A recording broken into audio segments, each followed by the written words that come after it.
So, what if K-pop Demon Hunter isn't just fantasy, but a secret retelling of real Korean history? Think about it. The movie takes place in 2025, right? And Jinu became a demon exactly 400 years ago. That means his curse began during the reign of King Injo of Joseon, a ruler so chaotic that historians still call his era one of the darkest in Joseon history. And here's the kicker. The deeper you dig, the more it feels like K-pop Demon Hunter isn't inventing the supernatural. It's exposing it. So buckle up. We're diving straight into 17th century madness. And hey, smash that like button or risk being haunted by a 400-year-old tax collector.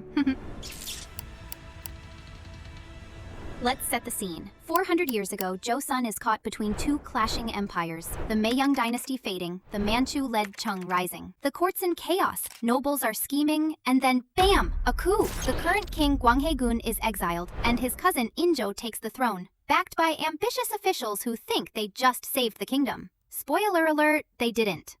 From the moment Injo sits on that throne, everything that can go wrong, goes wrong. His nation splits into factions, brothers and nobles turned on each other, his advisors chase power, and his foreign policy? Pure panic. Joseon is invaded not once, but twice. And that second one?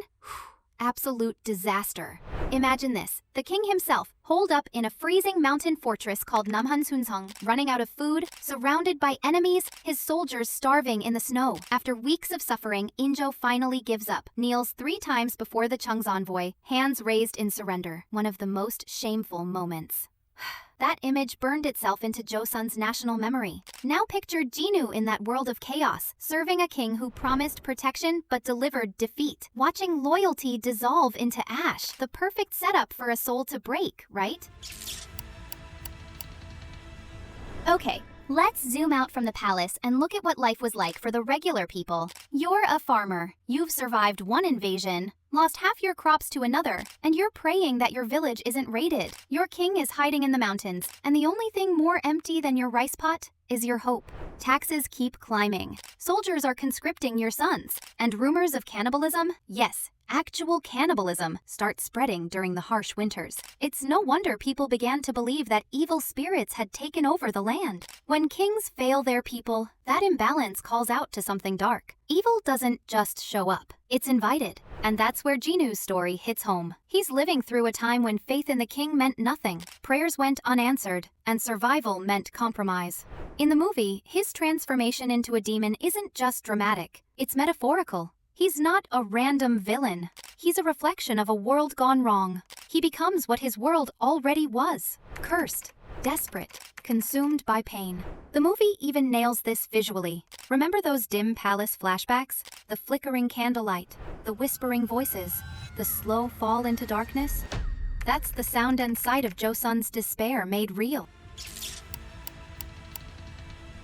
There's a scene that absolutely breaks you.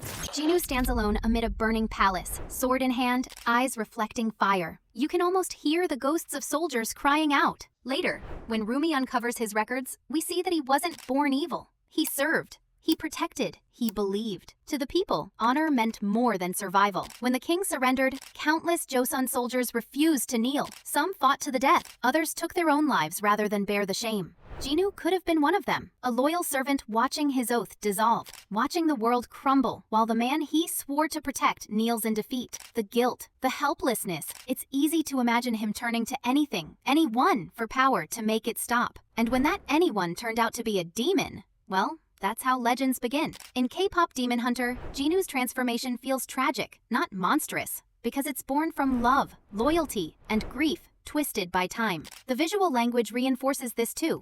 His demonic aura looks like black calligraphy ink bleeding across parchment, like history itself refusing to fade away. Now, fast forward 400 years to 2025. The world of K-pop, Demon Hunter is all flashing lights, AR concerts, and skyscrapers scraping the heavens. Seoul is alive, reborn, but still haunted.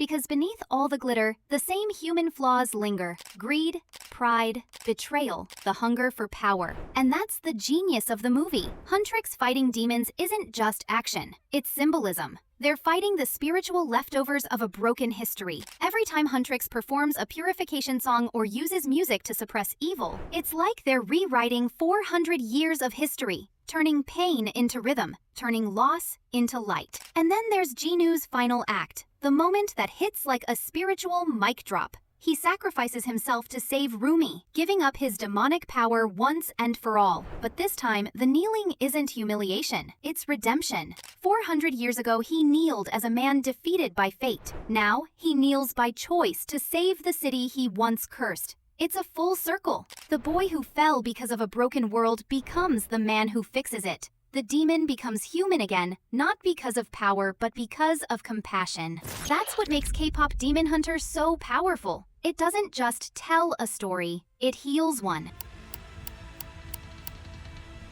And the coolest part? You can actually visit the real places tied to this story. Namhansanseong Fortress still stands, its stone walls quiet, its gates heavy with history. That's where King Injo hid, where Joseon's hope froze in the snow. Walk through Bukchon Hanuk Village or Gyeongbokgun Palace, and you're literally standing in Jinu's world. The same courtyards, the same rooftops, the same ghosts of loyalty and loss. It's wild to think that 400 years later, those same streets would become the backdrop for neon lights, idol battles, and monster hunts. K-pop Demon Hunter doesn't just borrow history, it remixes it, turning tragedy into art. Maybe that's the movie's biggest message. The past never really dies, it just evolves. Sometimes into music, sometimes into monsters, and sometimes into a story that makes us look at both and ask, which one are we becoming? So yeah, when Jinu turned into a demon, it wasn't just some random curse. It was history biting back. King Injo's chaos, betrayal, and downfall built a world where good men broke,